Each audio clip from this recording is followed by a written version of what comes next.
صاد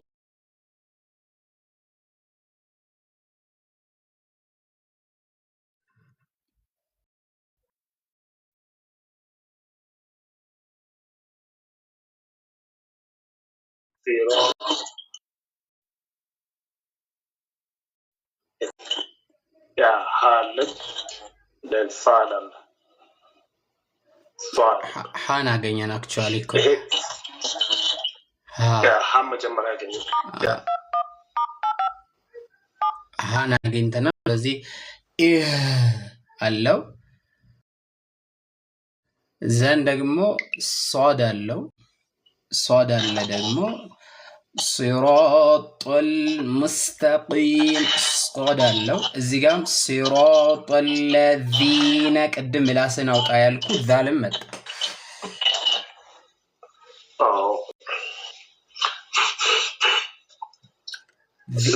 ዚን ነው ምን አሁን ግን አስተውሰህ ከሆነ ያው ፋቲሃ ብዙዎቻችን ከልጅነት ጀምሮ ስለሐፈዝ ነው ያው ኖርማል ነው ግን ብዙ ጊዜ ምን ያስቸግረናል ፋቲሃ እንዳልኩ ወደ በልጅነት ወደ ሐፈዝ ነው ሚሞሪያችን ስለሚሄድ ነው ዚ የሚለው መጠቀም ነው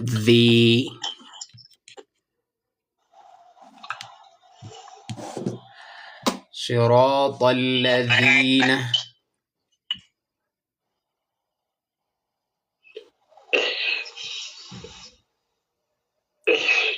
اهدنا الصراط المستقيم vibration አለው اهدنا الصراط المستقيم አሁን ፕራክቲስ በማድረግ እንጂ በዚህ አይመጣም በርግጥም اهدنا الصراط المستقيم اهدنا الصراط المستقيم اهدنا الصراط المستقيم صراط الذين أنعمت عليهم أنعمت أيهونم أنعمت أيهونم أنعمت وتقول أنعمت اوكي anyways سكرينشات سلام عليكم ودهانا نمرس رسالة اهدنا الصراط المستقيم زيغا هايلايت بتاعك بتعرفه المستقيم كلاي مستقيم ላይ ምንም ጉዳይ የለህም እዚህ ጋር ምንም ያስቸግር ፊደል የለማ ሙስተቂም ነው sorry صاد ነው ችግሩ غير المغضوب غير المغضوب عليهم غير المغضوب عليهم ولا الضالين غير المغضوب عليهم ولا الضالين غير المغضوب عليهم ولا الضالين actually በእርግጥ አንድ ነገር አለ ፋቲሃ አንድ ጊዜ ላይቭ ኢቨንት ገብቼ ወደ 62 ሰው ፋቲሃችሁን እስቲ በጭንቅላታችሁ ያዛችሁትን ፋቲሃ ቅሩ ብዬ በትክክል የቀራ 3 ሰው ነው ከ62ቱ ሰው ለምን ተባለ ለሰላት በፊት በልጅነታችን ጀምረን ሰላት ላይ እንድንቀራው ብለን ቶሎ ብለን ነው ያሐፈዝነው አይደለ ሶ ያ ስለሆነ መጀመሪያ ያዝነውን ፋቲሃ ነው የምናስቀድመው ሐሳቡ አሁን አንተ ገብቷል ግን ደግሞ እንዴት ነው የሚሆነው ከዚህ በኋላ የፈትሃ የከስራ ልምምድ ስናረግ እያንዳንዱ ፊደላቶች እየዞሩ ይመጣሉ ያኔ ፕራክቲስ በተለይ አሊፍ ትምህርት ቤት ይሄ የሚያዘጋጀው ቪዲዮ ለተማሪዎች አሁን የሚላክለ ቪዲዮ ኡስታዙ የሚልከውን ቪዲዮ ማዳመጥህ ለምንድነው ጥቅሙ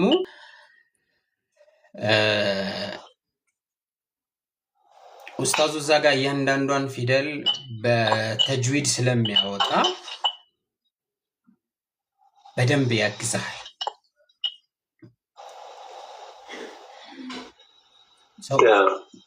እሱን ሁሌም ይዘኸው ማለት ነው። ቢስሚላሂር ረሕማኒር ረሒም አልሐምዱሊላሂ ረቢል ዓለሚን አርረሕማኒር ረሒም ማሊኪ የውሚድዲን ኢያከ ነዕቡዱ ወተቁሉ ነዕቡዱ ዱ በሎ ካረኮ አይሆንማ በዱ ነው የሚሆን።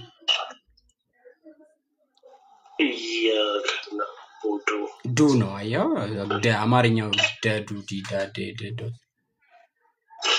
ኢያከ ነዕቡዱ ወኢያከ ነስተዒን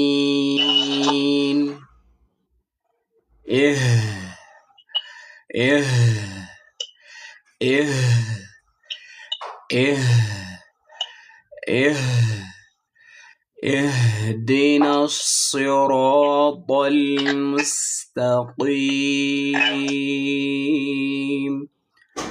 صراط الذين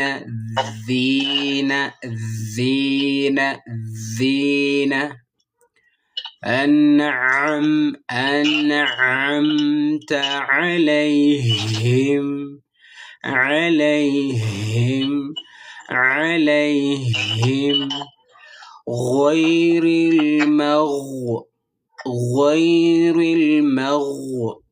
غير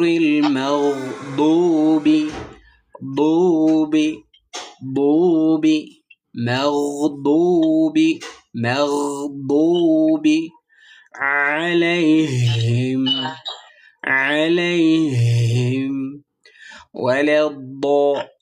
ولا الدالين هنا لهم نزيقا بدال አይሆንም ولا الدالين من አይሆንም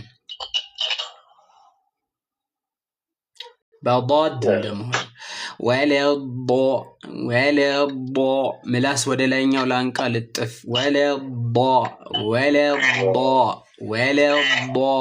ولا الضالين እችን ስክሪንሻት አድርጋት ተጠቅመሃለች። አዋርቂው ድምፅህን ብቻ ነው ሪከርድ ያላረኩት። ሪከርድ ማድረግ አይችልም መሰለኝ። ድምፅ ሪከርድ ማድረግ አይችልም። አይውሽ ድምፅህን ዝም ብለህ የሆነ ሰዓት ላይ ሪከርድ አድርገህ ስልክልኝ እሱን ከዛ ጋር ፕራክቲስ በደንብ ያደርግባል። እሺ እልክልሃለሁ። እሺ መርሐባ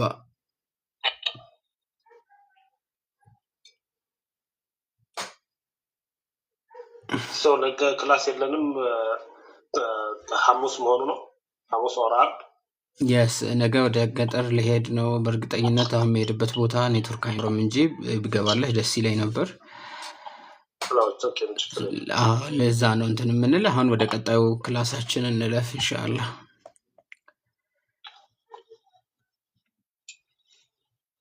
ትራይባል ቤስት ሳውንዱን አስተካክዬ የሚቀጥለው ክላስ ላይ ስንገናኝ እንሞክራለን። እንትኑ ተጅዊድ አብዱራህማን አንድ ነገር ማወቅ አለበት። ተጅዊድ የተራዊህ መስጂድ የሚያሰግደውም ሰው የተጅዊድ ችግር አለበት። ነው ለዚህ የምሰግድበት አንድ መስጊድ ወላሽለ የተለያየ መስጊድ ነው የምሰግደው። አንድ መስጊድ ግን አለ በጣም በቃ በተጅዊድ ነው የሚቀራው። ተራዊህ ሳይሆን ፈርድ ሰላት ነው የሚያሰግደው። መጀመሪያ በተጅዊድ ነው የሚቀራው። የተጅዊድ ግንዛቤውን ግን አስተካከልክ አይደል? ተጅዊድ ማለት ድምጽ ማሳመር በሚለው ነው አብዛኛው ሰው የሚወስደው የሚያስበው እንደዛ ነው። ሐርፉን በትክክል ኢቭን ቁርአን ከተختመ በኋላ የሚመጣ ትምህርት አድርገው ነው የሚያስበው እና ተጅዊድ ነው እንደዛ አይደለም። ወደ ትምህርት 5 ትምህርታችን ስንሄድ ምናልባት የአረብኛ ፊደላቶች ሲያያዙ ከዚህ በፊት ጀምረን ከሆነ እነዚህ ፊደላቶች እርስ በርሳቸው ሲያያዙ ታውቃቸዋለህ?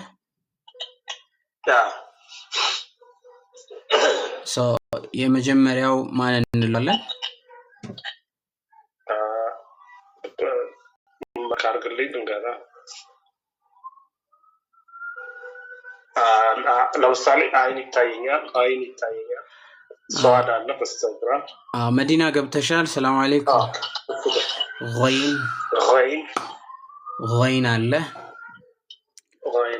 መሀል ላይ ሲመጣ ገይን ነው። ዳር ላይ ሲሆን መጨረሻ ላይ ሲመጣም ገይን ነው። ኦልሞስት በምንድነው ገይን ነው? እነዚህ ፊደላቶች ላይ አንዳንድ ነገሮች ላሳየ። አሁን የ28ቱንም የአረብኛ ፊደላቶች የየራሳቸው የሆነ ኦልሞስት የራሳቸው መለያ ባህሪ ያላቸው፣ አንድ ፊደል ከሌላ ፊደል ጋር በጭራሽ በቤተሰብ ካየናቸው፣ ለምሳሌ የጂም ቤተሰብን ብናይ ጂም ሐኻ እነዚህ ናቸው። ሁሌም የአረብኛ ፊደልን ስትመለከት ምናቸውን ነው መመልከት ያለብህ ብያለሁ? ቅርጻቸው ከላይ ያለውን ጭንቅላታቸውን ቅርጽ። ያ ነው ቁርአን ውስጥ ፊደል ከፊደል የምትለየው። ለምሳሌ የጂም የኻ መለያ ባህሪ የወፍ ጭንቅላት ቅርጽ የሚመስል ነገር አላቸው። እንደ ማንቁርት ነገር ነው አክቹአሊ ባህሪያቸው። ቁርአን ላይ ሲመጡ እንደ ማንቁርት የሚመስል አይነት ቅርጽ ካለ በቃ ሐ ነው ወይም ኻ ነው፣ ዳል ነው፣ ዛል ነው። ይሄ ቤስት መለያቸው ነው። ይሄው እንዳልኩ መጀመሪያም ሲመጡ መሃል ላይም ሲመጡ መጨረሻም ሲመጡ አየኸው፣ አልለቀቀም ቅርጻቸው። መሃል ላይም ሲመጡ ያው ቅርጻቸውን አልለቀቁ። በዚህ ቅርጽ ልታገኘው የምትችለው ብቸኛ ፊደል ማን ነው? ጂም ሐ ኻ ነው።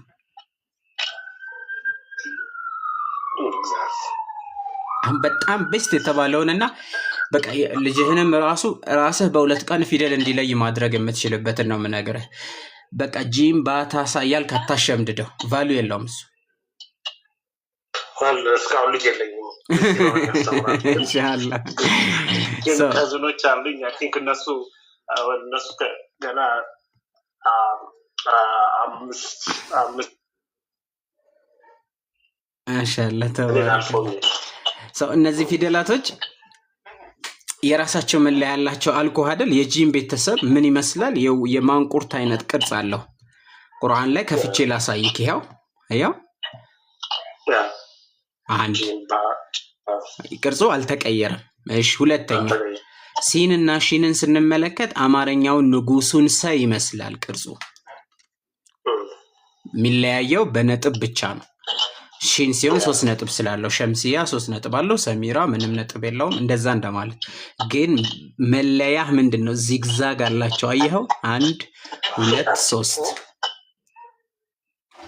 ጥርስ አለው። እሺ፣ እዚህ ጋር አንተን ለመፈተን አንድ ጥያቄ ልጠይቅህ።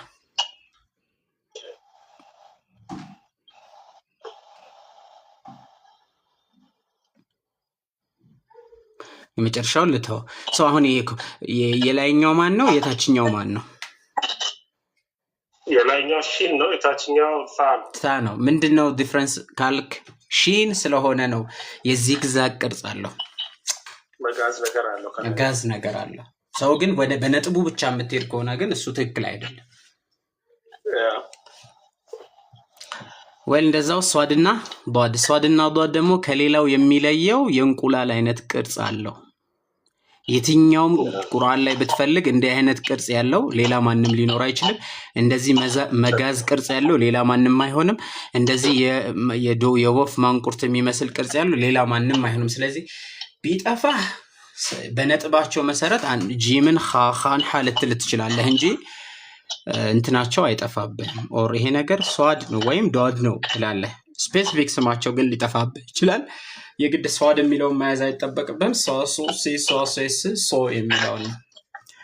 አይንና ገይን ስንመለከት 13 እና 14 አይንና ገይን አሁንም ጭንቅላት ወዴት ወደዛ ከመሄድ በፊት አሁን ያለፈው መጨረሻ ላይ አሁን ሷድና ዷድ አለ።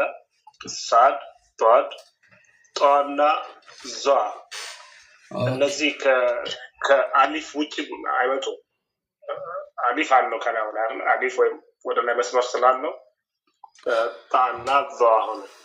ጣናዟ መጀመሪያም ቢመጡ የትኛውም ቦታ ላይ ከነሙሉ ቅርጻቸው ነው የምታገኛቸው። አሁን ሷድ ቢሆን ለምሳሌ ይሄ እግሩ ሌላ ፊደል እንዲቀጥል ብሎ እግሩን እንደዚህ ሊዘረጋ ይችላል። ጧናዟ ግን እንደዚሁ እንዳሉ ነው የሚመጡት። ኦፍኮርስ ይቀጥላሉ ባለበት ሆነ ኦፍኮርስ ይቀጥላሉ እኮ ግን መዲና ሰላም ይቀጥላሉ ግን ይቀጥላሉ ግን በራሳቸው ቅርጽ ነው መዲና ኦሪጂናል ቅርጻቸው። ተማሪ መዲና እሺ አይንና ገይን እንውሰድ። አይንና ገይን መጀመሪያ ሲመጡ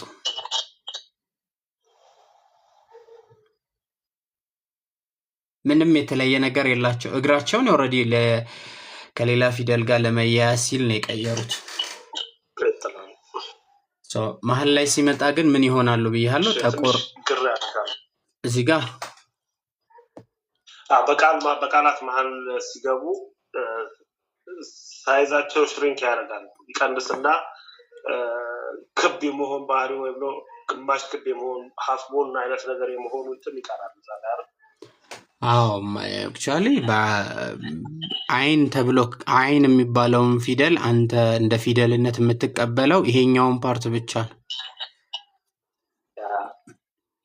ሀምዛም ይመስላል እዛው ሲመጣ ሀምዛ ከሌላ ፊደል ጋር እያያዝማ ብቻውን ነው የሚመጣ። ይሄ ግን አየኸው እዚህ ስር አይሻ ስሟ አይሻ የሚጀምር ያን ከዚህ ስር መቀጠል ትችላለች። አይንና ላም ገይንና ካፍ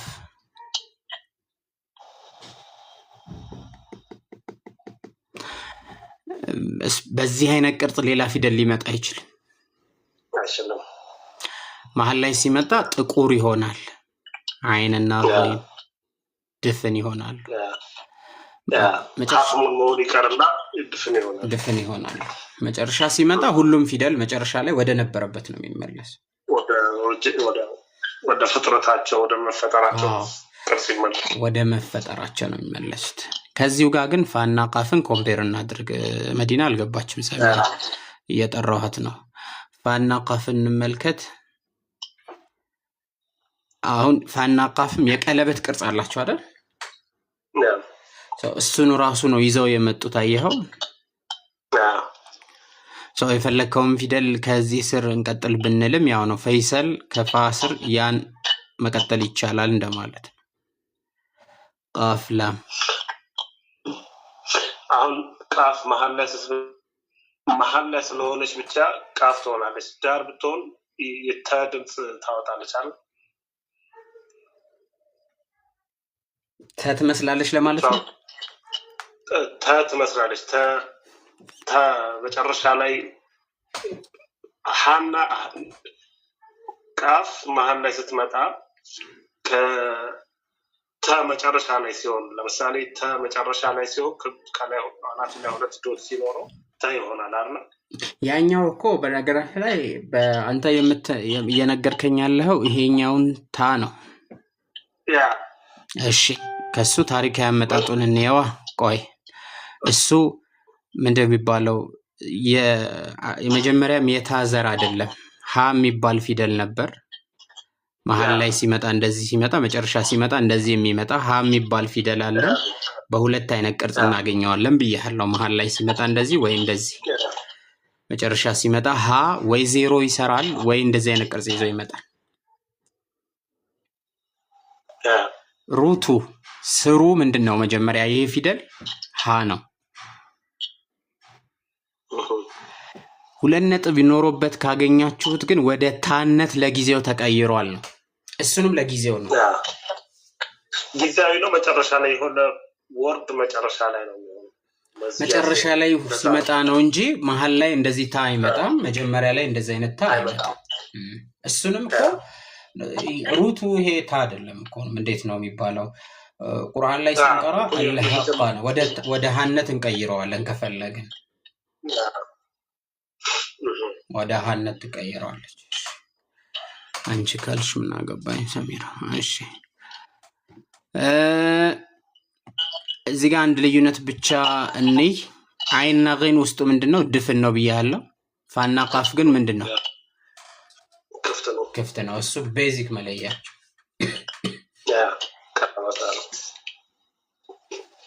ግን እየገባህ ነው እንዴት ነው አልቸኮልኩብህም በደም እሺ ትንሽ ከዚህ ጋር አብረህ ብዙ ሰው የሚያደነጋግረውን ልጠይቅ ሚምንና ፋና ቃፍ ይመሳሰልባቸዋል ሰዎች እሱም ይመሳሰላል ግን ሚም ምንም አይነት ነጥብ የለውም ሶስቱንም እንየው እዚህ ጋር አንድ ምሳሌ ማግኘት እንችላለን ይሄው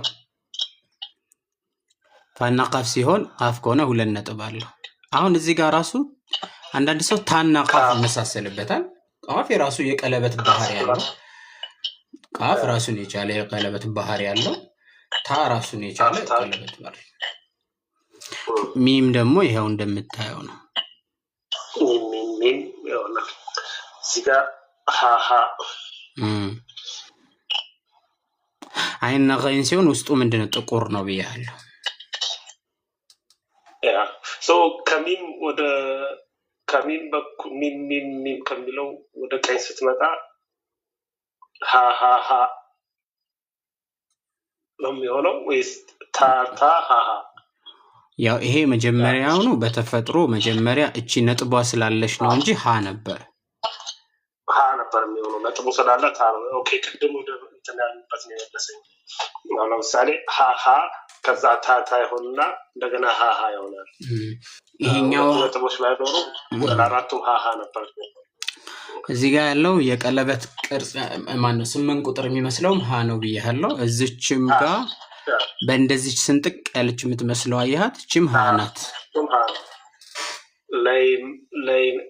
ላይ ይሆናል አይ አሁን ይሄ አይነበብም ምን ብለህ ታነበዋለህ ምንም አናባቢ የለውም በእውነት አናባቢ የለውም አራት ፊደሎች ናቸው እዛ ላይ ያሉት ላም ያና ሃና ሚም ላም ያ ሃ ሚም ምናልባት የሚቀጥለው ላይ ያለው ላም ባ ሃ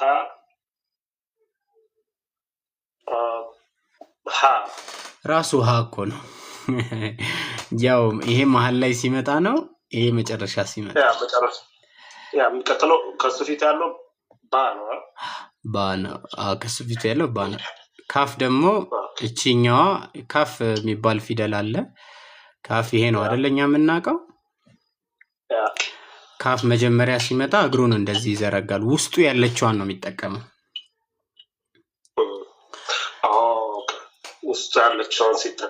ውስጡ ያለችዋን ነው ካፍ የሚጠቀመው እዚህ ውስጥ ያለችዋን 5 ቁጥር ነው ለምሳሌ ከብለህ ጽፈህ ሚም መቀጠል ብትፈልግ ካፍና ሚም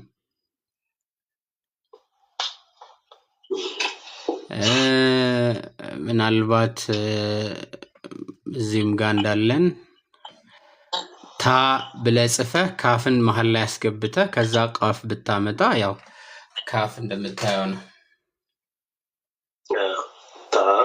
ካፍ ኦኬ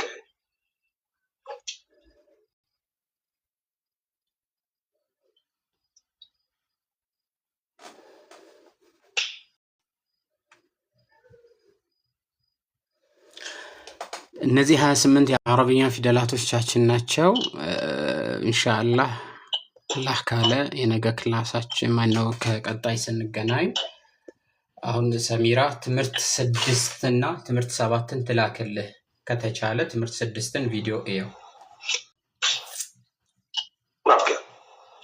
ትምህርት 6 እና ኦኬ ነገ ስላለ አንድ ክፍል ብቻ በቂ ነው ብዙ ነው ክፍል 6 ሜቢ እኔ እንደውም በቪዲዮ ላይ ጊዜ እንዳትጠፋ ብዬ ነው ትምህርት 6 እንጂ አሁን አንዳንድ ነገሮችን ላሳየ ነበር እስቲ ቆይ አንዴ አትውጣና ጊዜ ካለ ማየት እንችላለን ግን ተማሪ ያለኝ መሰለኝ መዲና 6 ሰዓት ሰሚራ የምትባል ተማሪ ማለት ዛሬ ፕሮግራማቸው የታለች ታዲያ ያወራችኝ ነው እሱን ጨርስ ብዬ ነው ያስገባሁልክ ኖርማል ተማሪ ነው ለሰሚራ ነበር አሁን እየጠበቅኩ የነበረው እኔ መዲና 7 ሰዓት ናት መሰለኝ ዛህራ ናት 7 ሰዓት ዶክተር እሺ እሰራለሁ ጀምሬያለሁ የሆነ ነገርም እሺ ቴንክ ዩ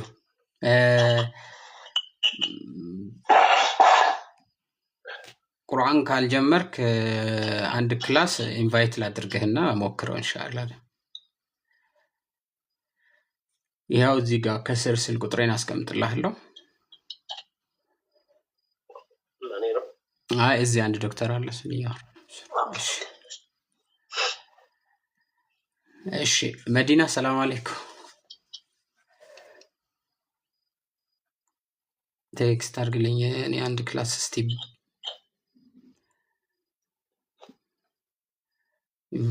እንደ ረመዳን ግብዣ እንሰደው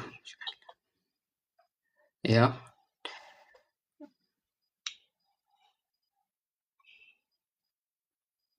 ዜሮ 650 ቴክስት አድርግልኝ ቀጥታ መዲና ሰላም አለይኩም ወአለይኩም ሰላም ወራህመቱላሂ ወበረካቱ ምንድነው ድምጽሽ የሚቅለሰለስ አላፈ ወላሂ ለዛ ነው ክፍል 6 ነው አይደለ ካንቺ ጋር እየተማርን ያለ ነው ዛሬ መዲና አንቺ አይደለሽም እንዴ ኦኬ እሺ መርሃባ መዲና የጠበቀችህ ነው ያልሽኝ እሷን መስሎኝ እኮ ሰሚራን አስገቢያት ሰሚራ ትግባሽ ሰሚራን አብዱራህማን እንደ ክለሳ ይሆነዋል ለሰሚራ የምትጀምረው ክላስ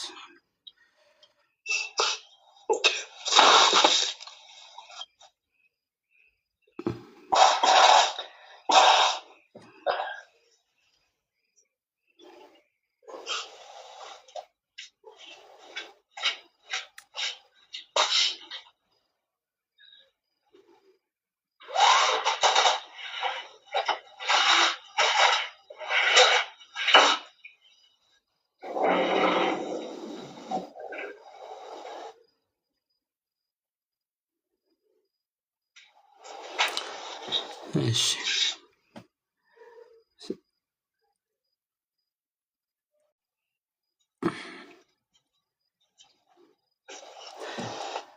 أعوذ بالله من الشيطان الرجيم بسم الله الرحمن الرحيم የአረብኛ ፊደላቶችን ከለየን በኋላ የሚሆነው ምንድነው አሁን እንግዲህ ዋናው የተፈለገበት ዓላማ እዚህ ጋር የአረብኛ ፊደላቶችን እንዲህ ሲያያዙ ማወቅ መቻል ነው የተፈለገው ዋና ዓላማ እሱ ነው ሐረካ ወይም ቫውል ሌተር ተብሎ የሚጠሩት በእንግሊዝኛ አናባቢ ሚውት አድርጉ ትንሽ ጊዜ ሚውት አድርጉ ሁሉም ሐረካ ወይም አናባቢ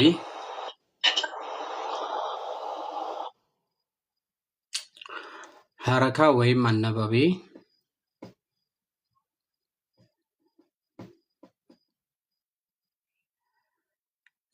ቁርአን ለማንበብ የሚያስፈልገን እንግዲህ አሁን አሊፍ ባታ ሳጂሙ ቁርአን ላይ ስንገባ አላህ ቃል ቁርአንን ለማንበብ የሚጠቅመን 3 ሐረካዎች አሉ ቁርአን ላይ አንደኛው ፈትሃ ከስራ ضማ እንለዋለን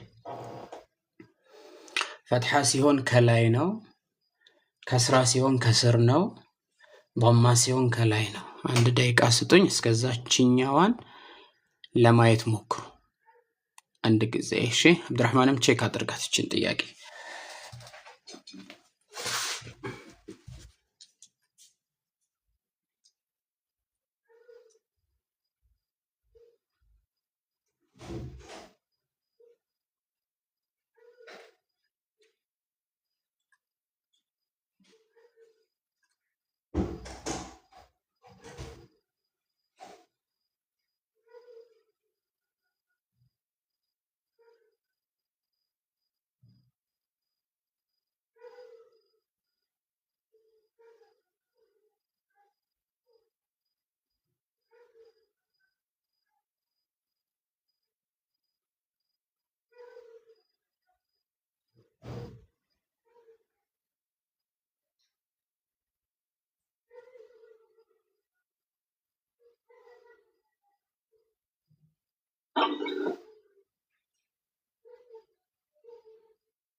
እሺ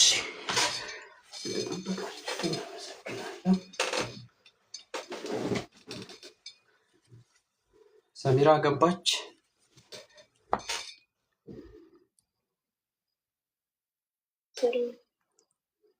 ሰላም አለይኩም። አሰላሙ አለይኩም ወራህመቱላሂ ወበረካቱ። ወአለይኩም ሰላም። እንዴት ነሽ? አልሐምዱሊላህ። መርሐባ። እንቀጥልሽ። የተላከልሽ ቪዲዮ ምን ነበረ? አላ 3 እና 4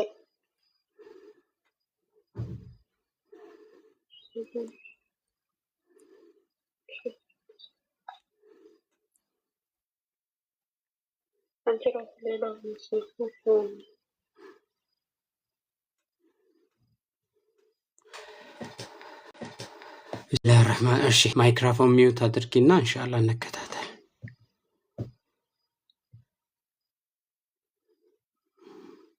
እሺ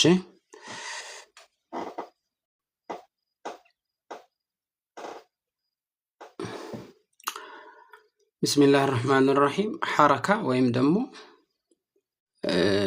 ምንድነው የሚባለው ቫውል ሌተር የምንላቸው አሉ። አሁን ቁርአን ለማንበብ ራሱን የቻለ ሐረካ ለራሱ ቁርአን ለማንበብ ራሱን የቻለ ሐረካ አለው።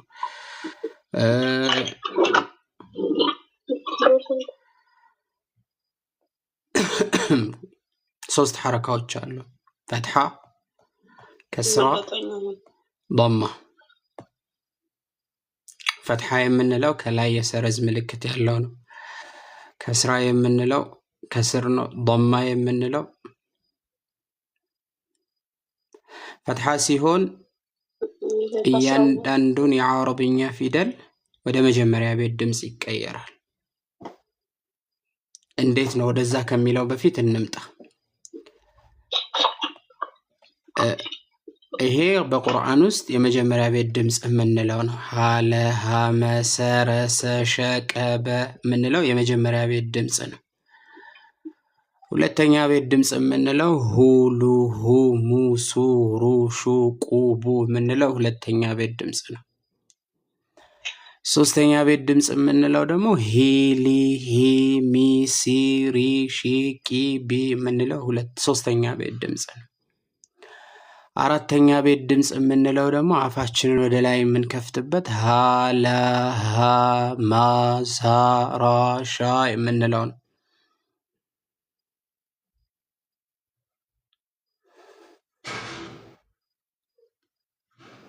ስለዚህ እያንዳንዱን የአረብኛ ይሄ አማርኛዎች የራሳቸው ለምሳሌ እኔ ስሜ ጀማል ሰይድ ነው። ጀ የሚለው አንደኛ ቤት ድምጽ ነው። ማ ከሆነ ስንተኛ ይሆናል ማለት ነው?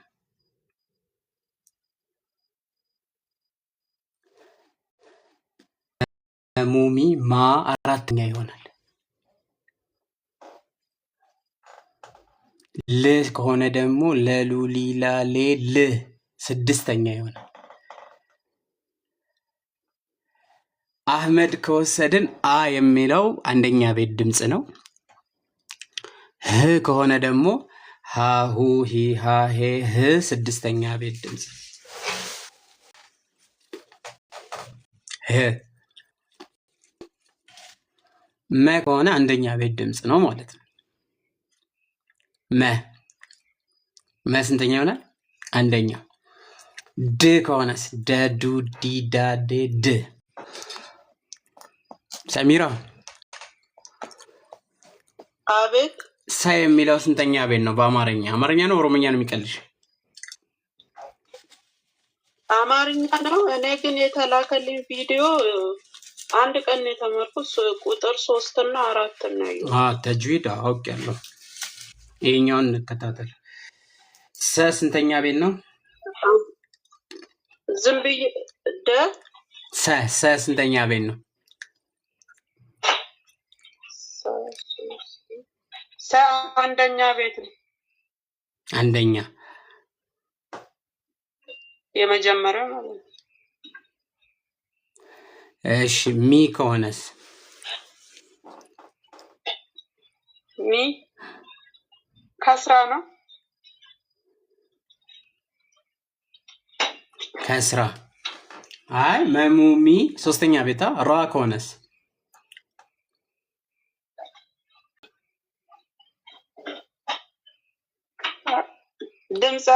ድምጸው ታይሰማም።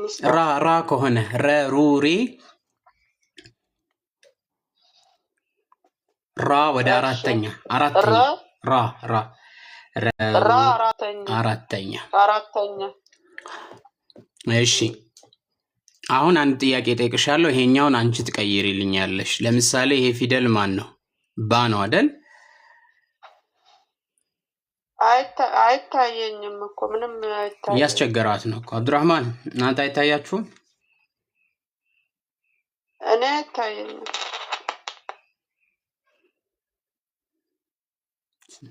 አውዲዮ ነው ነገ ይታያል እኮ ኡስታዝ።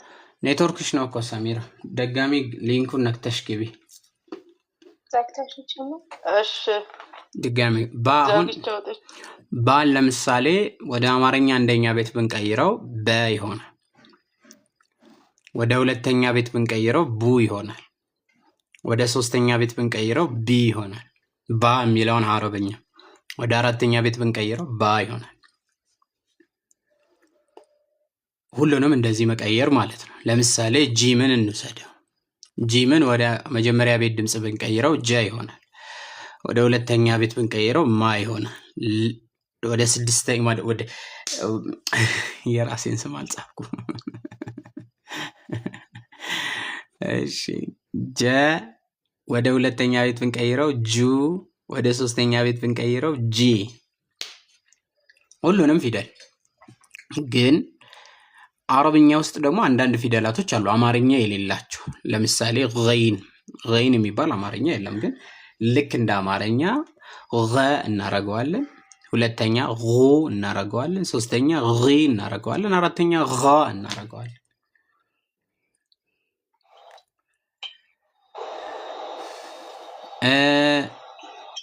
ሚምን ለምሳሌ ወደ መጀመሪያ ቤት ብንቀይረው ምን ይሆናል? መ። ወደ ሁለተኛ ብንቀይረው ሙ ይሆናል። ወደ ሶስተኛ ብንቀይረው ሚ ይሆናል። ወደ አራተኛ ብንቀይረው ማ ይሆናል። ይሄ እያንዳንዱን የአረብኛ ፊደል መቀየር ነው አይደል? ወደ አማርኛ ወደ እንትን እየቀየር ነው። ወደ ቁርአን እንምጣ። ይኸውላችሁ ፈትሐ ማለት 28ቱንም የአረብኛ ፊደል ወደ መጀመሪያ ቤት ድምጽ ይቀይራል።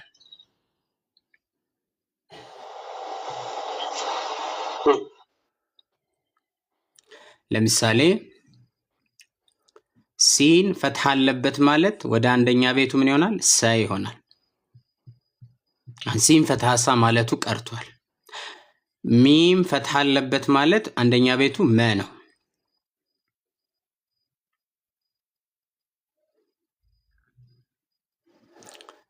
ፈትሐ ከሆነ ፈትሐ ካለበት ማንኛውም ፊደል ወደ አንደኛ ቤት ይቀየራል።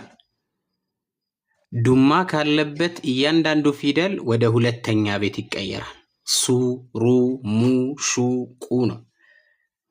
ከስራ ካለበት ወደ ሶስተኛ ቤት ድምጽ ይቀየራል። ሲ፣ ሊ፣ ሚ፣ ሲ፣ ሪ፣ ሺ፣ ቂ፣ ቢ፣ ቲ፣ ቺ፣ ኝ እያለ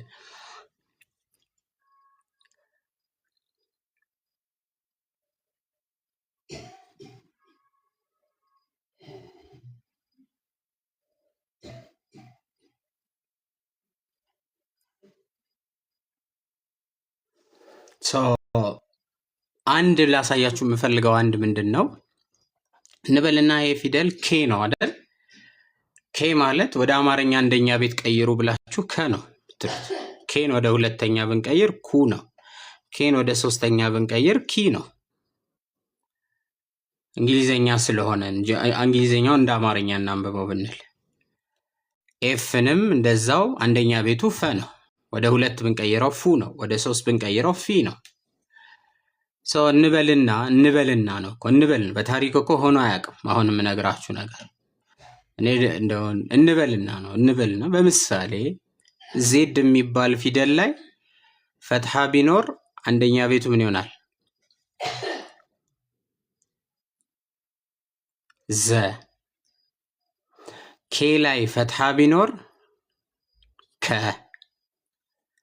ኤም ላይ ፈትሐ ቢኖር መ። ቀየር ነው።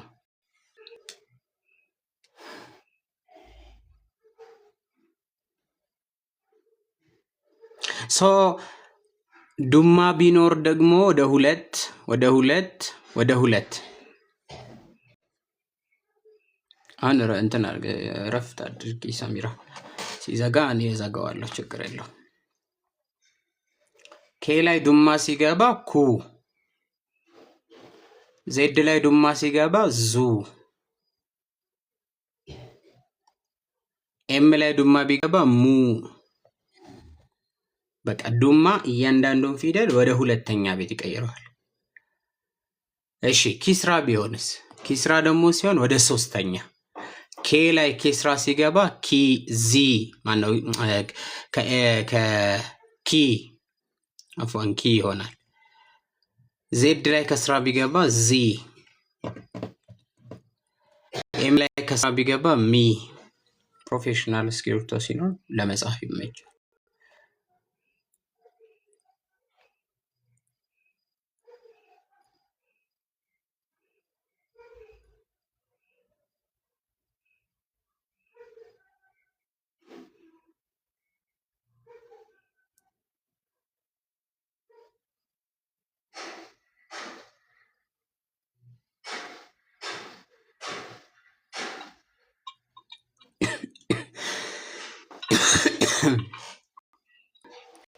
ስለዚህ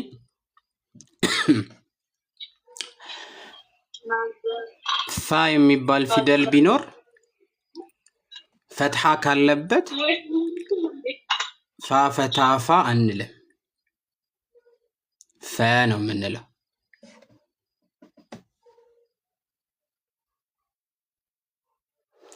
ፋ የሚባል ፊደል ላይ ዱማ ካለ ወደ ሁለተኛ ሲቀይሩት ፉ።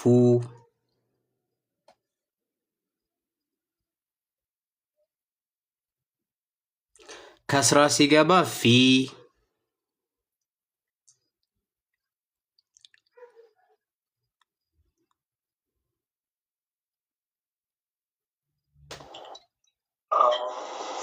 ጥያቄ አለኝ ጀማል። ፈታ እና ዱማ አንድ ላይ ይመጣሉ ስፔሊንግ ላይ ፊደል ላይ? ለአንድ ፊደል አንድ ሐረካ ነው የሚቻለው እንጂ ሁለቱ አንድ ላይ አይመጡም። ለምሳሌ አሁን እዚህ ጋር መጀመሪያ ተቀላቅሎ ይመጣሉ፣ ግን አሁን ለምሳሌ ፈትሐን እኔ ቅድም ጽፈት ላይ የሆነ የጠየቁት። እሺ አይመጣም። ኦኬ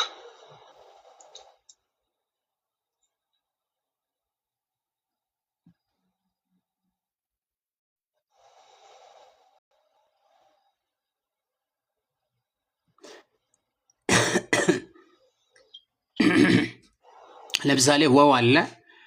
ወው ፈትሐ ስላለበት አንደኛ ቤቱ ምን ይሆናል? ወ።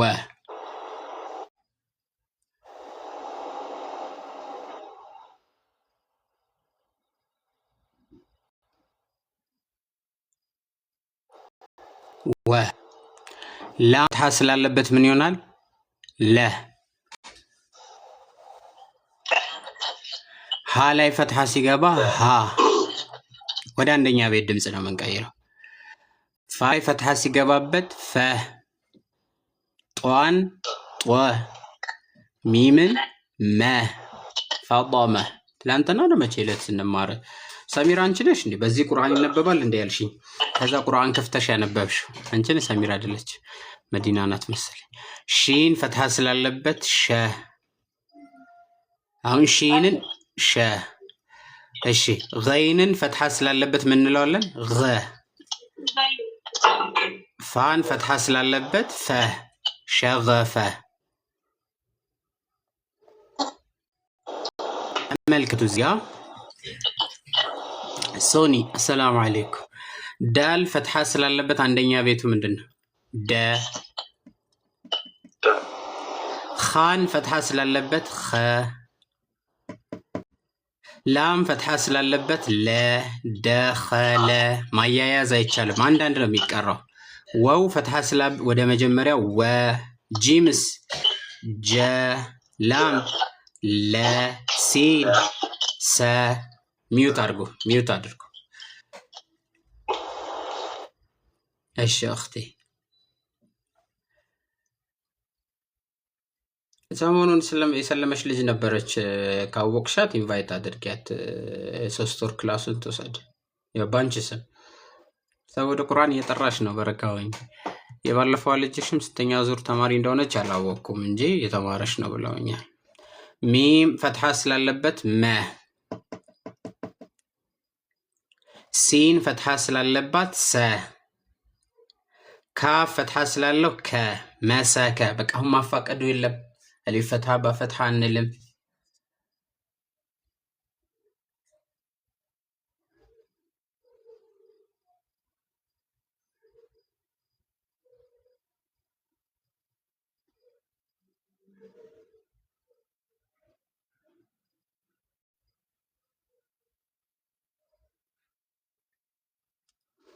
መሰከ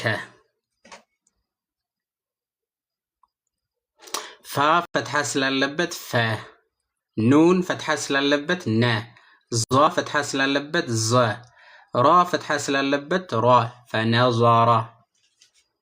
አታያይዙም፣ አንዳንድ ነው። ግን ቅድም የተማርናቸውን ሰሚራ ገና የምንማረውን ትምህርት 3 እና 4 አለ የምንማረው እሱን ተጅዊዱን ጠብቀን ነው የምንሄደው።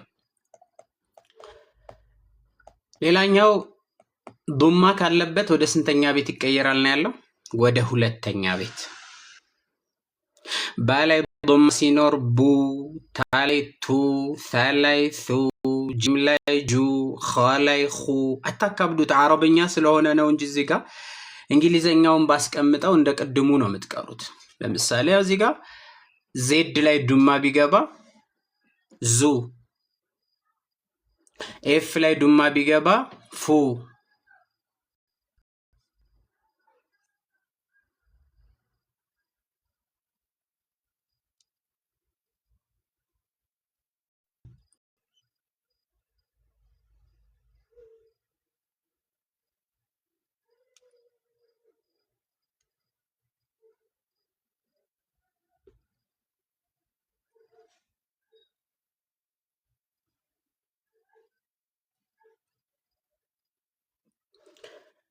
ኬ ላይ ዱማ ቢገባ ቁ።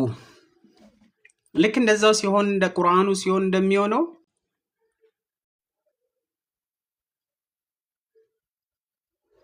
ልክ እንደዛውም ጡ፣ ሁ፣ ቁ፣ ኩ፣ ሉ፣ ሙ፣ ሱ፣ ሹ፣ ቁ፣ ቡ፣ ቱ፣ ቹ ማለት ነው።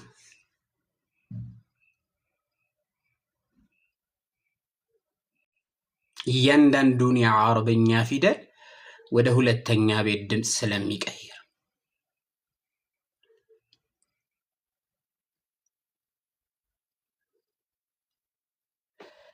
ከስራ ሲሆን ደግሞ ወደ ስንተኛ ቤት ይቀይራል? ወደ 3ኛ ቤት። ኢ፣ ሊ፣ ሚ፣ ሲ፣ ሪ፣ ሺ፣ ቂ፣ ቢ፣ ቲ፣ ቺ፣ ዲ፣ ዚ የሚያደርግልን ደግሞ ማን ነው? ከስራ ነው አላችሁ። አሁን አንድ ያልተግባባነው ነገር ምንድነው? ሰሚራም አብዱራህማንም ፊደል የተፈጥሮ ስማቸውን አትያዙ። እኔ ስሜ ጀማል ነው አይደል? ይሄ ፊደል ዳል ነው ስሙ። በቃ ስሙ አይደለም። ቁርአን ውስጥ ዳል የሚል የትኛውን ቦታ ላይ የለም። ድምፁን ያዙት። ዳል ቁርአን ላይ ፈትሐ ካለበት ደ ነው፣ ዱማ ካለበት ዱ ነው፣ ከስራ ካለበት ዲ ነው፣ አሊፍ መድ ካለበት ዳ ነው፣ ወይም ደግሞ ስኩን የሚባል ላይ ስንመጣ ድ ነው። ዳል የሚለውን ሙሉ እየጠበቅን ነው።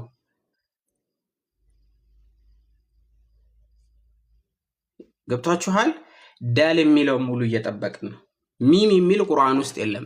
መ ነው። ሰው ዳል ላይ ከስራ ስላለበት ከስራ ወደ ሶስተኛ ነው። ከዛ ደግሞ ምን ቢፈትሐ አንደኛ ቤት፣ ዱማ ሁለተኛ ቤት፣ ከስራ ሶስተኛ ቤት የሚለው ሊጠፋችሁ ይችላል። አብዱራህማን የሆነ ሳይል ስጣችሁ እንዳትረሱት።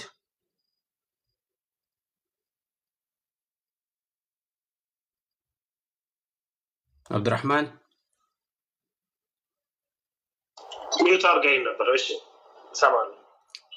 ፈትሐ የሚለው ወደ ስንተኛ ቤት፣ ዱማ የሚለው ወደ ስንተኛ ቤት የሚለው ከጠፋባችሁ ይሄንን እንጠቀመው። ፈትሐ ፈስንተኛ ነው? በአማርኛ ደረጃ ስንተኛ ቤት ድምፅ ነው? አንደኛ። ስለዚህ ፈትሐ ወደ ስንተኛ ቤት ይቀይራል?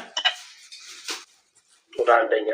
እሺ ትክክለኛ ስሙ ዶማ ነው፣ ግን እኔና እናንተ እንስማማና ዱማን በለው። ዱ ስንተኛ ነው? ሁለተኛ። ዋናው እኛ እንስማማ፣ ችግር የለውም። ሌላ እሺ ከስራ ነው፣ ግን ኪ እናድርገውና ኪስራ። ያው ብዙ ጊዜ ኪስራ ነው የሚባለው ሰው፣ ግን ትክክለኛ ስሙ ከስራ ነው። ኪ ስንተኛ ቤት ነው? ሶስተኛ። እሺ ወደፊት ደግሞ ስኩን የሚባል አናባቢ ይመጣል። ስኩን ስ ስንተኛ ነው?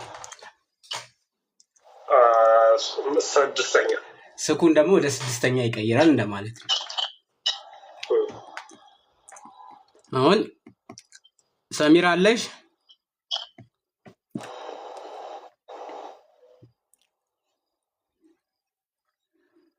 ሰሚራ?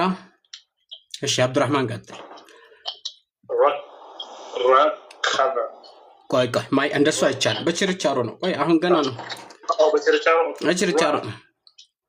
አሁን ገና አንዳንድ ቆይ እንደሱ አይደለም። ሁሉንም የቀላቀለውን እንውሰድና እስቲ ቁርአን ላይ ይሄ ነገር ይቀላል አይቀልም የሚለውን አብረን እንሞክራለን። ቁርአን እንገባለን። እሺ አሁን አንዳንድ የምጠይቅህ የመጀመሪያውን ብቻ ነው የምትነግረኝ። የመጀመሪያው ፊደል ማን ይሆናል? ኻ። አዎ ኻ ነው፣ ግን ፈትሐ ስላለበት አንደኛ ቤቱ ኻ። ቴንክ ዩ። እሱን ነው የፈለኩት። ኸ። እሺ ረ። እሺ ጀ። እሺ ጉ።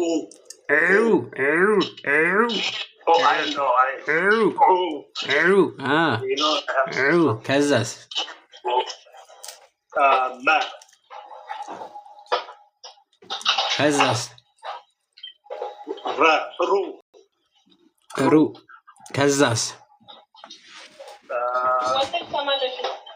ወ። ወ። ከዛስ? ጀ። እሺ ኸ። ኸ። እሺ ለ። ለ። ሰሚራ ሚዩት አርጊ። ትቀሪያለሽ ሰሚራ? አቤት ሰሚራ? አቤት። አይሰማም? ይሰማል። እስቲ የመጀመሪያውን እየተከታተልሽ ነበር?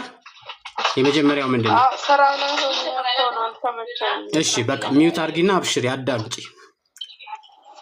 ሚዩት አርጊ አንዴ። እሺ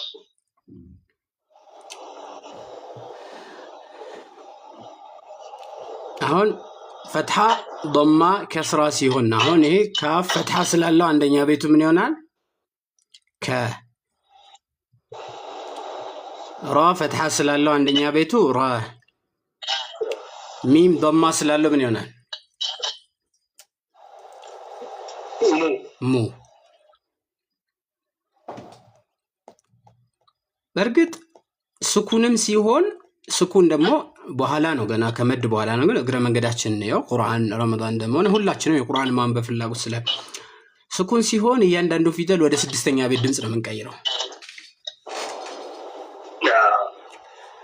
ለምሳሌ አሊፍ ላይ ስኩን እ ነው፣ ባ ላይ ብ ነው፣ ታ ላይ ት ነው፣ ሳ ላይ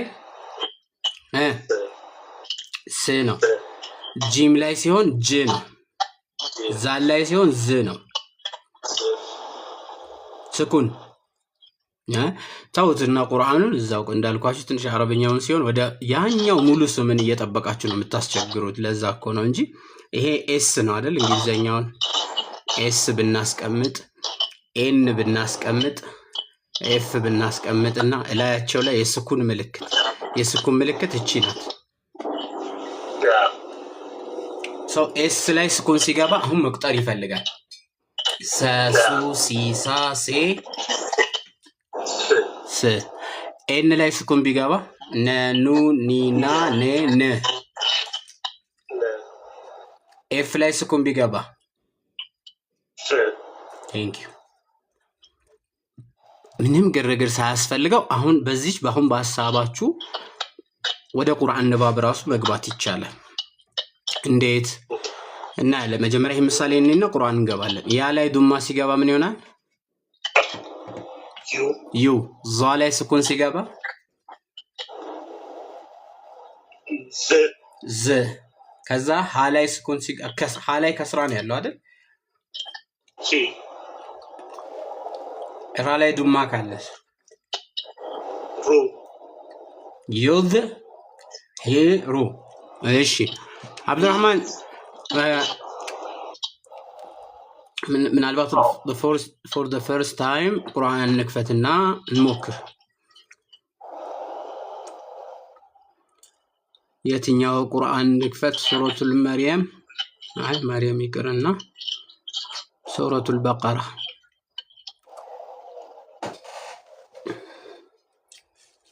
በቀራ ከፈትኩኝ።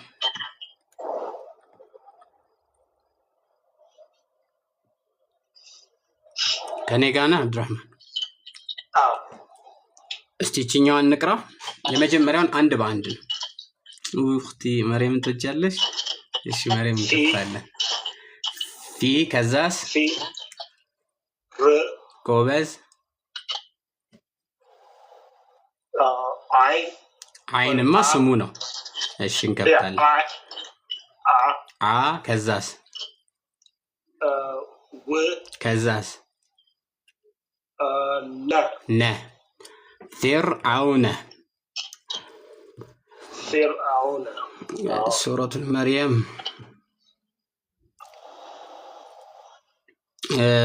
እሺ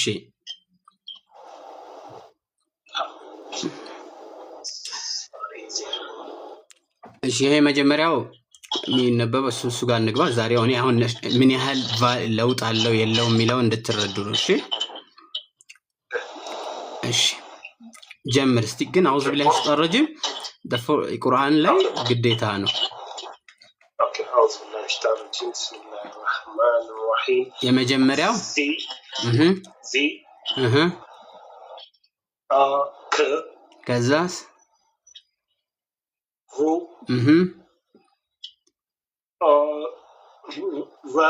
ራ ከዛስ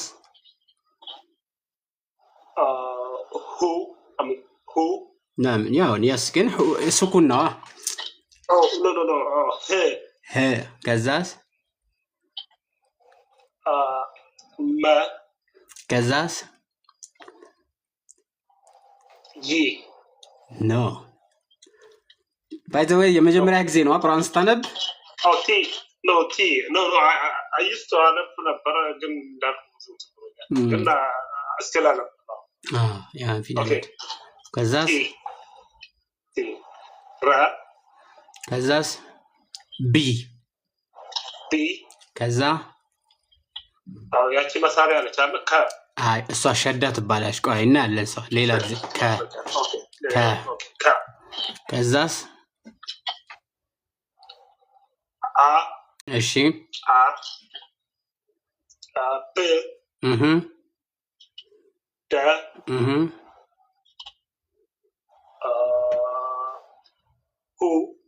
ሳባው አብዱራህማን ኦኬ እንተ ገናን ለካ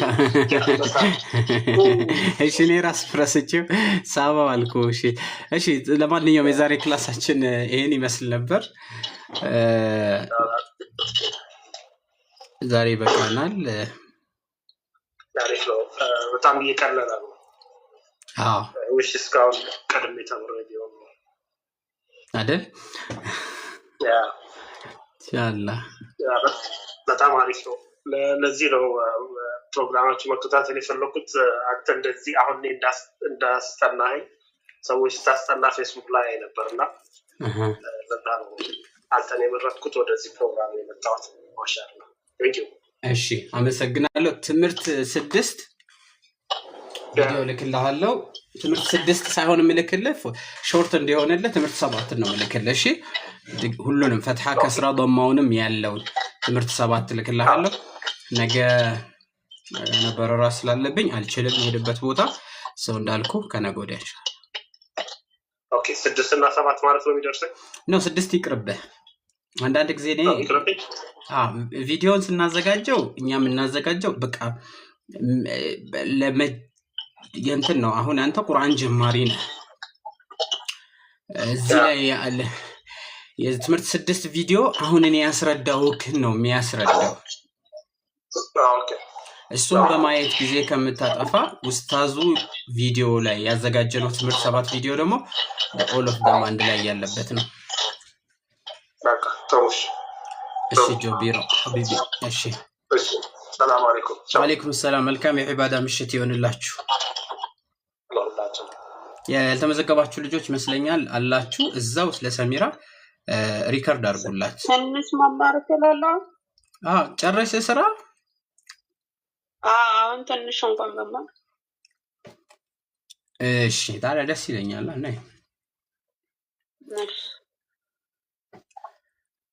እሺ ዛሬ ተማርነው ስለምን ያዳመጥን ነበር ስለ ፈትሐ ከስራ ضم አይደል ያንቺ ተጣቁ ضم ነው ፈትሐ ወደ ስንተኛ ቤት ነው የሚቀየርልን አንደኛ ቤት ኮበስ አንደኛ ቤት እንደስ ኮበስ አቅል ሐሳብሽ ስራ ላይ ቢሆንም አሰማን ነው ሐሳብሽ ነጋ ነበር ማለት ዱማ ሲሆን ወደ ስንተኛ ይቀየራል ተሽዮ ጆቢሮ ወደ ሁለተኛ ሌላ ሳይሽ ቆይ አሁን ዱማ ሲሆን አሁን ይሄኛው በፈትሐ ስላለው በአል ነው አይደል ዱማ ሲገባበት ሁለተኛ ቤቱ ቡ እንለዋለን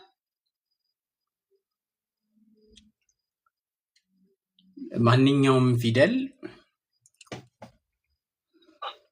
ዱማ ካለበት ድምጹን ወደ ሁለተኛ ቤት ነው መንቀይረው አሊፍ ላይ ኡ ባ ላይ ቡ ታ ላይ ቱ ሹ ሱ ሩ እናረጋዋል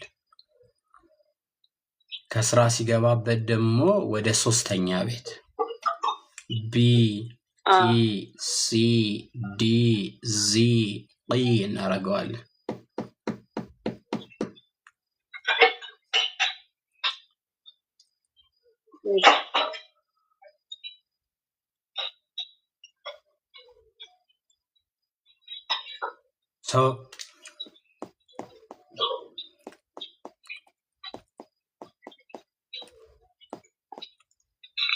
ካፍ ላይ ኩ ላም ላይ ሉ ሚም ላይ ሙ ዱ ጡ እንደምንለው ምሳሌ ይሄ ضاد ስለሆነ ዱማ ስላለበት ሁለተኛ ቤቱ ምን ትይዋለሽ ዳድን ሁለተኛ ቤቱ ዱ ኮበስ ከዛ ደግሞ ባ ነው የመጣው ባ ከስራ ስላለበት ሶስተኛ ቤቱ ቢ ኮበስ ከዛ ጧ ፈትሐ ስላለበት ማሻአላህ እዚህ ጋር ደግሞ ኑን ዱማ ስላለበት ኑ አሁን ኑን ዱማ ኑ ብለሽ ነው እንዴ አፋቅደሽ ነው እንዴ አይደለም ማለት ኑ ተጣጣለው ዶማ ነች ዱማ ስለሆነ ወደ ማፋቀዱ እንዳትሄዱ ዶማ ነው በዛው ልክ ደግሞ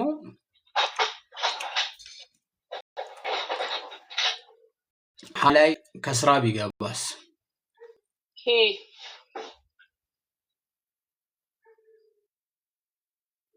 ሂ ضاد ላይ ፈትሐ ቢገባስ? ደ ኑሒ ደ። እሺ እዚህ ጋር ደግሞ ምንድነው በትልቁ ያነበሽ? ስልክ ገባብኝና በትንሹ ሆነ። ወጥቼ ልግባ? እሺ ወጥተሽ ግቢ።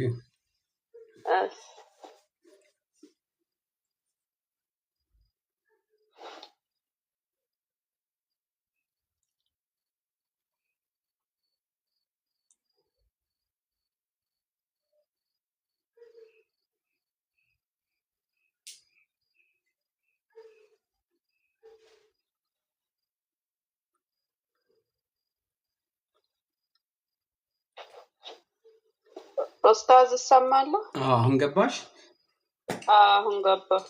ተስተካከለልሽ? እሺ እዚህ ጋር ደግሞ ላም ጧና ፋል። አሁን ላም ላይ ፈትሐ ሲገባ ምን እንለዋለን?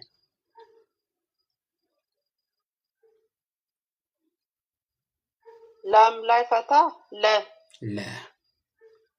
ከዛስ ጡ ከዛስ ዶማ ነች። ከዛስ ፈ ጎበዝ። ከዛ እዚህ ጋርስ መ እሺ ሰ ላም ሉ ጎበዝ። እነዚህ ፈትሐዎች ናቸው። እዚህ ጋርም ስንወስድ ደግሞ ማን አለ? ለ ከዛስ ኑ ከዛስ ቢ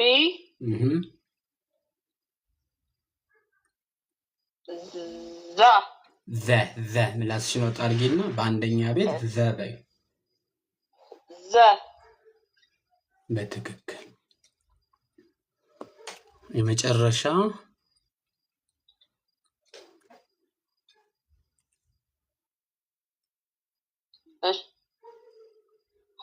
ሀ ፊደሉ ካፍ ነው። ከ ሊ መ ቱ ሁ። ትምህርት 6 የሚል ቪዲዮ ልክልሽና 3 ትምህርት 7 የሚል ማለት ነው። ፈትሐም አለው ከስራም አለው። ቁርአን ሰነብ ነው እና ዛሬ አስቸግረኝ እንደሌላያቸው። እሺ አሁን ነው ያለን ጀቢራ። ፈትሐም አለው ከስራም አለው ዶማም አለው። አንድ ላይ ለመመድ አድርጊ። እሺ እሺ። ትምህርት 6 ነው አይደል? አይ ትምህርት 7 ልክልሻለሁ። ማን ነው ስምሽ? ማኔ ሙና ነኝ። ሙና። ስለዚህ ትምህርት 7 ብለሽ ጻፊና ልክልሻለሁ። ቤት ነው የምጽፈው በግሩፕ። እዚህኛው ጋር ግን ትክክለኛ ስሜን ነው የተናገርኩት፣ ግን ይሄ የከፈትኩበት ሰሚራ ነው። እሺ ሰሚራ ነኝ በይና ትምህርት 7 ላክልኝ ብለሽ ጻፊ ቴሌግራም ላይ፣ እዚሁ ግሩፑ ላይ ማለት ነው፣ እዚሁ መማርበት ላይ ለነበዱ ጻፊ ይሻላል። ለዛሬ በቃናል። ኢንሻአላህ። ሰላም አለይኩም። እሺ ወአለይኩም ሰላም። ጥያቄ ያለው ሰው አለ ከእናንተ መሃል? በዳልና በዛል መካከል የተባለው ዳልና ዛል በዛልና በኑን መካከል ብዙ ጊዜ ዛልና ኑን ይመሳሰሉብናል። ግን ይህን ነገር በደንብ ከነገርኳችሁ በኋላ ግን ብዙ አይጠፋባችሁ። ለምሳሌ ኑን ማለት ያው የባ ቤተሰብ ነው። ግን ኑን ከሌላ ፊደል ጋር ሲያዝ ያው እግሩን ወደፊት ይዘረጋል። ኑን እንላለን። መሀል ላይም ሲመጣ እንደዚህ ነው። እማ ተነሳሽ እንዴ? ጨረሻ ሲመጣ ይሄ ነው። ባይዘው እዚህ ጋር ኑን ዛልም በዛል ስንወስድ ደግሞ ይሄ አለ፣ እዚህ ጋር አለ፣ ጨርሻ አለ። ለምሳሌ አሁን ኑንና ላም አለ። እዚህ ጋር ለምሳሌ ላም መጥቶ እዚህ ጋር ድጋሚ ላም ይመጣል። መጨረሻ ላይ ምሳሌ ላም። ብዙዎቻችን የማናውቀው አንድ ነገር ዛል ከሆነ ከእግሩ ስር ማንንም ፊደል አይቀጥል።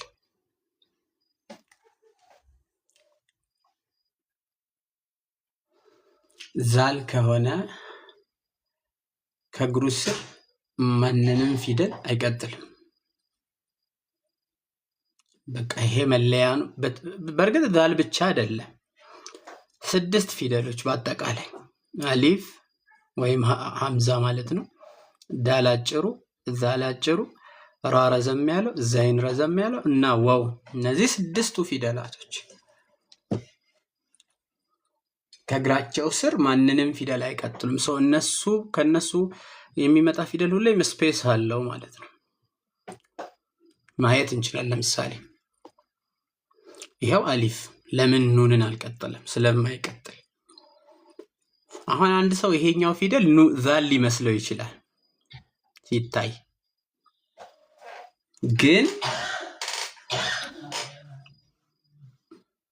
ዛል ቢሆን ኖሮ ሲንን አይቀጥልም ነበር። ስለዚህ ዋውን አያችሁት? ከእግሩ ስር ማንንም አልቀጠልም። ዛል ላይ ምን እንመጣለን ኢንሻአላህ። ይሄው ራን አያችሁት? ማንንም አልቀጠልም። ይሄው ዛል አያችሁት? ዛል አሁን ከኑን ጋር መያያዝ ነበረበት ቢሆን ኖሮ፣ ግን ከእግሩ ስር ማንንም ፊደል ምን ስለማያደርግ ነው? ስለማይቀጥል ነው።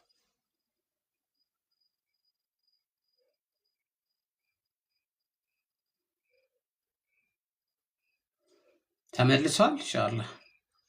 ሁሌም ከእግሩ ስር አይቀጥልም።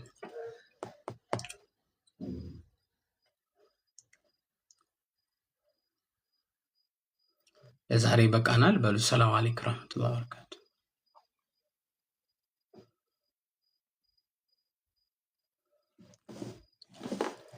ጥያቄ ካላችሁ ይቻላል።